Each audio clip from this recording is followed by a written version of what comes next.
Hello and welcome to the show. Today we have Demetri. He's from Philadelphia. I've recently met him in a networking group. We're both in a networking group. So this is the Focus on Customer Experience podcast. So we're not really going to talk about customer experience, but we're going to talk about why being in a networking group is very important to help drive you to give you a better customer experience, to grow your business. So Demetri, tell us who you are, where you're from, and a little bit about you. Oh, hi, Benjamin. I'm first of all, I became instant friends with you. Like we built an instant rapport when we met at the Arete Summit just last week. It felt like it was yesterday. So a little bit about me. I'm based in Philadelphia. I'm a real estate investor. I lead real estate relief. Know the truth before you sell. I'm all about accountability. And I became a general contractor because general contractors are not accountable. I became a real estate investor because I want improvement in their communities. And I joined these groups because it's a commitment to excellence. I'm the first Greek person in this group, okay, not the last one. And when I came to last year's summit, it was the first question Ed asked me if I was Greek. So um, I believe in a lot of things, and I believe in the power of networking because somebody knows something that can help you. And when you're in the right groups, we want to help each other. So um, what led you to join a group that such as Arete? So, what led me to join the group, such as Arete? Yeah. Basically, I'd been listening to Andy and Ed's podcast. I was in another networking group and I didn't feel I was getting any value. I didn't feel like anything was, you know, pushing me forward, was making me want to go the next level. And so listening to these guys speak, listening to their podcasts, it really empowered me to go, man, I need to get involved with whatever these guys are doing in their networking group. And let me tell you, I sent in this whole big proposal how I was in this other networking group and how I just finished 75 hard. And that was like a huge feat. And for people who don't know what 75 hard is, definitely look it up. Go to andyfrisella.com or go look up hashtag 75 hard. You're going to see it everywhere. But you basically need to read 10 pages out of the book, do two 45-minute workouts a day, take a progress picture every single day. You need to pick a certain diet. And I'm pretty sure I'm missing one more thing here that I'm supposed to add in. And don't But miss anything, or you have to start over day yeah, one. or you have to start over again. So if you miss any of them, you actually start over from zero again. So I did the whole 75 hard thing, joined, and the first episode was Ed Milet talking about this experience in December 1st of how he went to an Italian restaurant out in Oregon where they board a boat to go to this specialty Italian restaurant and how the whole experience was, how it was so personalized, how you know, they took care of you from beginning to end and even sent him a personalized video. Thank you.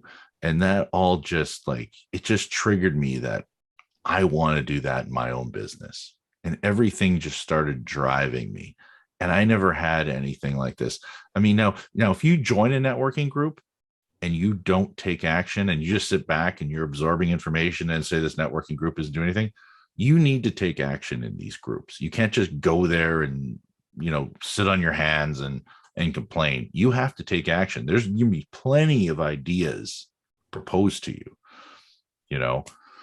But I mean, for you've been in the group a few years now, right?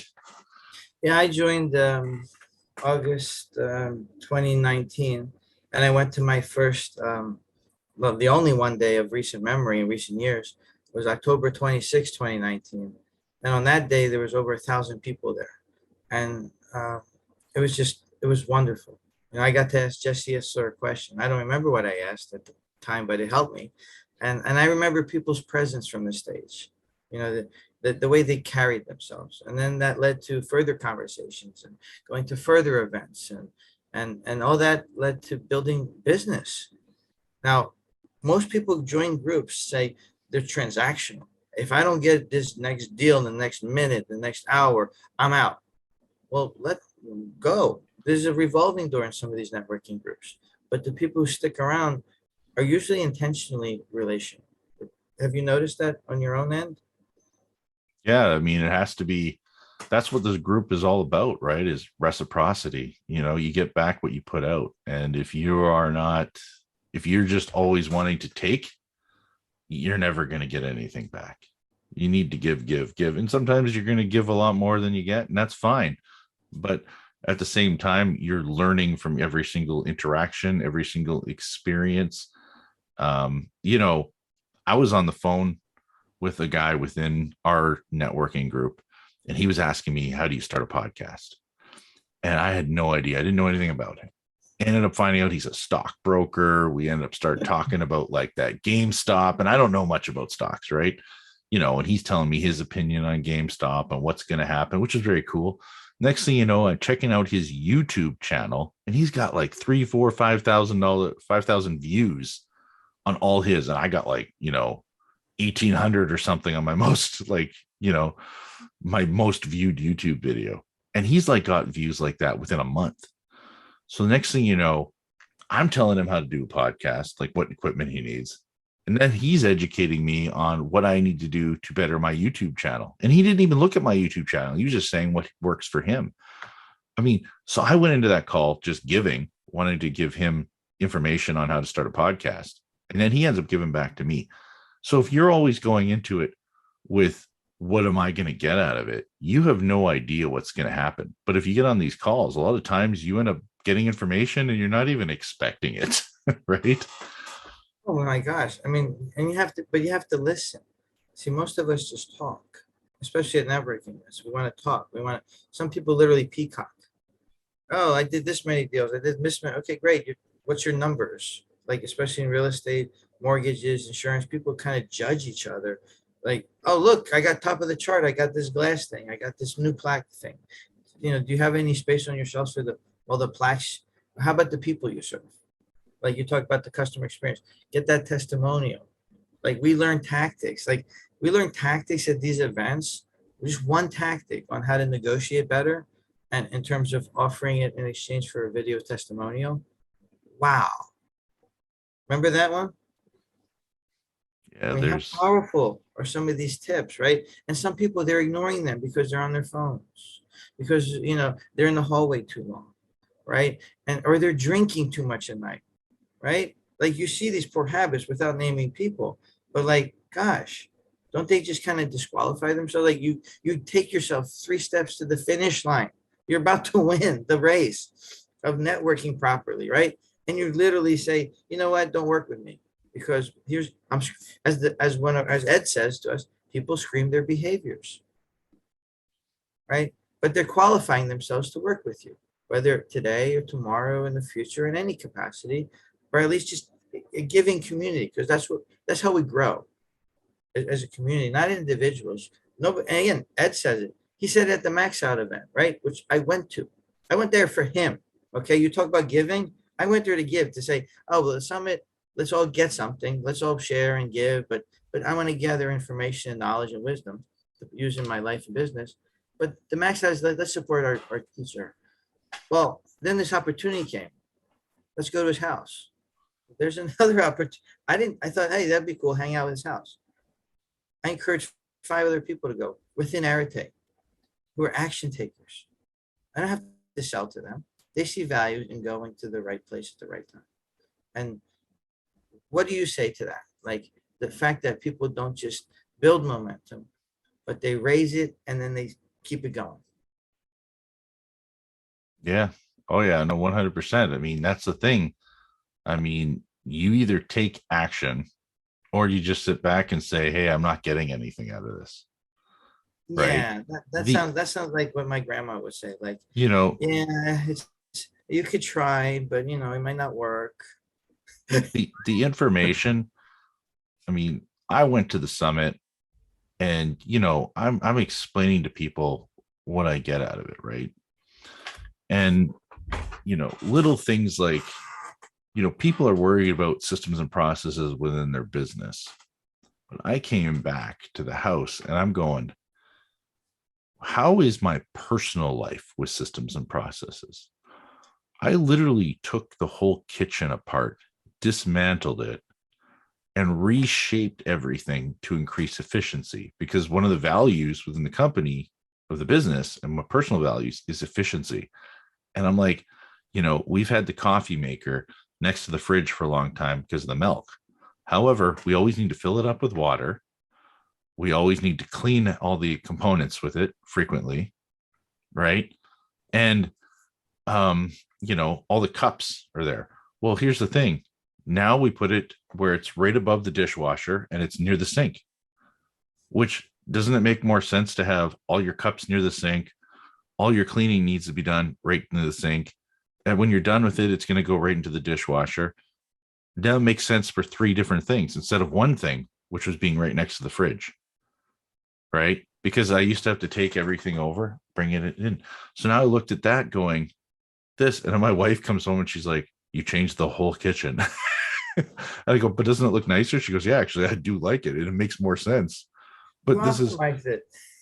but some people might come back and go, I just need to work on my business in this manner. But I'm looking at how do I correct everything going on in our personal life and then take that to the business, which I think will bring a lot more momentum into the business. I mean 100%, and like an alignment. And you have to remember, you're in certain groups. There's a free filter. In some groups, it's can you afford the monthlies, right? And just like a gym membership, I've paid gym memberships. Just by paying it doesn't put you in shape. You have to put the work in. You have to wake up, get dressed, go to the gym, and do it. And the same thing with these groups. You can join the group and you can consume some calls, but you have to meet people in person. There's nuances when meeting people and shaking their hands, and how you shake hands and how you lock eyes. And even if you can't get your words out, people are patient for the most part and trying to understand each other. And not everyone is for each other. Maybe not right now. Maybe in the future, if you grow, you're on someone's radar. And that's just part of the journey. And we all get like mature over the process. Say, you know what, this is what I need right now, and this is what I can offer others.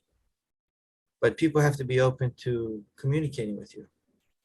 So we have to present our best selves um, ahead of going to events too. Yeah, you have to look. So, if you're not in a networking group right now, you need to look at getting into one. And I mean, yes, it costs money to get into one of these really good networking groups. However, at the same time, if you're an action taker or if you're looking for ideas that you can create actionable content from, you need to get in here. I mean, get on the calls. You need to network with people. You need to reach out to them. You need to give information. I mean, I get on these, I get on calls. Like, so for instance, prior to the summit, we had a call. There was 5 of us on a call and all of us were just on there. And the way we start looking at it is, one person was a real estate agent. The other person does roofing for houses, right? The other person, right, sells insurance, right? The other one has a logistics company. And then I do dash cameras. And we're talking and everybody's chatting. We're all getting to know each other. What do we do? Where are we from? That kind of fun stuff. And then I flukishly talk to everybody and I go, so I could sell dash cameras to your fleet. You could do deliveries for everybody's businesses, right? You sell houses. This guy could fix the roofs on all your houses, right? And then we start talking and all the people on the call, it just clicked. It was like, wow, like you're just thinking about how we can all help each other as part of the network. It doesn't mean that any of us are even doing business with each other, right? And I'll be honest, I'm down in that networking group when we were at that summit, and I swear to God, all I was thinking about was, man, I wish I owned a roofing company.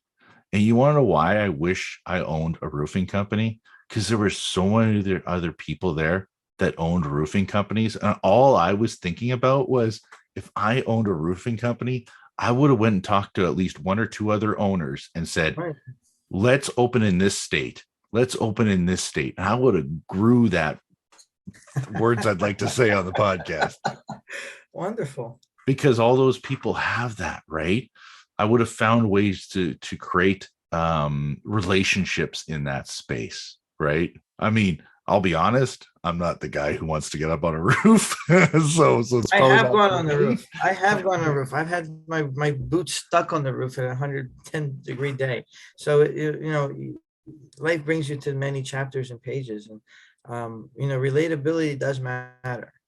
Like if you can relate to anybody in a story in life, a life change situation, and I sit down and have breakfast with somebody, and it's also been divorced, so whatever that dynamic was, whatever that intimate conversation was, okay, then you get to business. How can we support each other? Hey, I want you to win. I really want you to win, not because there's something in it for me. You're a good person, Benjamin. Episode 41, I'm 41, this is my first episode. You're pulling me out of my box ahead of my podcast launch because I'm recording episodes. But hey, we all have to create our content and raise our profiles, right? Let's share who we are. Yeah, no, and that's why, you know, getting you on here for episode 41, getting you on here talking about networking groups, and we're going to be going a whole new direction with this whole podcast as well, right? Because we're going to be talking about things that you need to get into in order to create a better customer experience. We're not just going to talk about customer experience anymore. That's why you're on the show. We're networking, we're talking, we're getting to know each other, and we're going to be talking about how you can grow your business based on relationships that you can make as well.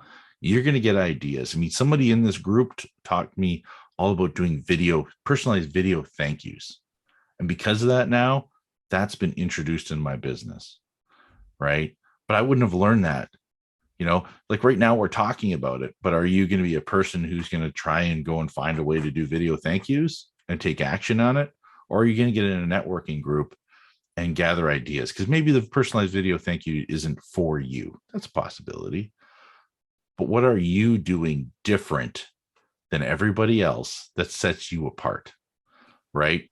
And this famous thing was actually said at the summit, saying, what are you willing to do that no one else is willing to do, right? Because that's what's going to set you apart. Those extra miles matter. I mean, like I ran so many extra miles that I haven't run my marathon yet, but I feel like it. And when you want to talk about customer service, I mean, just let's reflect on the Ritz-Carlton and their highest level of customer service. That their attention to detail. Like I went there last year. I needed to ship a box of games to First Form, and the service manager walks by, and she says, "Anyone helping you?" And I was being honest. I said, "No." She said, "Well, I am." Like she might have had something else to do, but she saw a gap there and she filled in. And she worked with the person who later came back and shipped that box. And then when I see her again this year, I see her moving flowers. And I said, "I remember you from last year." And she said, "Welcome back to the Ritz-Carlton." so these little touches, right? You come back somewhere, you spend more money with people happily. You don't worry about the nickels and the dimes and the next sale and the next discount offer because they made you feel special, right? Like, isn't it great when you deliver an awesome customer service experience and you left them with a smile? Oh yeah, no. So for instance, I checked in at the Ritz, and I didn't bring toothpaste with me because I didn't want to bring a big tube of toothpaste because I figure usually they stop you when you're traveling on an airplane. So I was going to buy one, and they're like, $3 or $5 in the hotel lobby, right? So I bring it up to the front counter, and the guy goes, "That's all you need?" I go, "Well, I just need it for a couple of days, right?" So I didn't want to bring a big tube of toothpaste. And the guy at the front counter goes, "Wait a minute." I'm like, "Oh, okay, cool. Like, whatever, right?" I'm like, I don't know what he's doing. So he goes to the back, comes out front, and he goes, "What's better, paying for one or getting it for free?"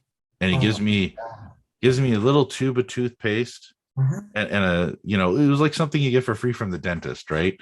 Yeah. Here you go. Have a great stay. I'm like, "So I don't owe you anything?" He's like, "Nope. There you go. Have a great day." Right. And it was just, that was it. Here you go. Like, and I could have, I mean, they're already getting how much money from us a night, Oh, right? no, no, no, no. Let me So add. I have my so own. I so have they're my own not story. they're not trying to nickel and dime you. They're just like, No. hey, how can we go the extra mile? Yeah, they did the same with me. My luggage didn't come in right away. It came in at 1 a.m. We still had to have our day. I got it there on Saturday. I wanted to make the most of the full experience every single day, but without my clothes. And so anyway, I wanted to shave, right? It's a little good ahead of that dinner, right? And I was going to go down and buy a razor. And I explained, I said, the bag hasn't come in yet. No, we can give you a shaving kit. You don't have to buy the razor. Wow. What did they save me? $5, but it made me feel comfortable and special and a lot more certain to come back and spend $1,000, like you said, another $1,000, whether it be in the cigar lounge, networking. Right now, some people don't smoke and some people don't drink. And I don't do that too often, but in key places with key people, happy to. It's been my long-standing tradition to do this in multiple countries because it does build relationships. It is traditional. It can go to access. I don't take it to access, and nor do I work with people who take their drinking or their smoking to access. It's also a qualifying tool. So you have to learn this. This is like the halls of power, right? Whether you're hanging out with Ben Newman, having a cigar, well, some people won't smoke. Well, that means we won't work together? No, you can sit and not drink. As long as you just carry yourself with confidence and respect, you can be anywhere. At least that's how I see things. Yeah, no. So I know we wanted to just do this quick. Yeah, Quick one. this is great. I love this, man. We can talk again on another episode if you welcome me back. So definitely. So, I mean, we just wanted to talk about why it was important to network, why it was important to join a networking group. And do you have any final remarks or anything you want to wrap up with? You know, it is when you go to networking events, you can write some expectations down, maybe some key questions to help people open up. And then the number one thing is to listen. You know, truly be patient with people because everyone has something to add to your life, and just be willing to let them add something. Yeah, I think that's great. It's very true. Thanks for coming on. This was awesome. It's been awesome, man. And we'll definitely chat again. All right. Thank you, Thanks. Benjamin. All right. Thanks for listening to the Focus on Customer Experience podcast. Be sure to subscribe wherever you get your podcasts so you never miss an episode. For more information or to connect with Ben, check out Benjamin Del Grosso on LinkedIn, at Safe Drive Solutions on Instagram, or www.safedrivesolutions.ca online. We'll see you next time.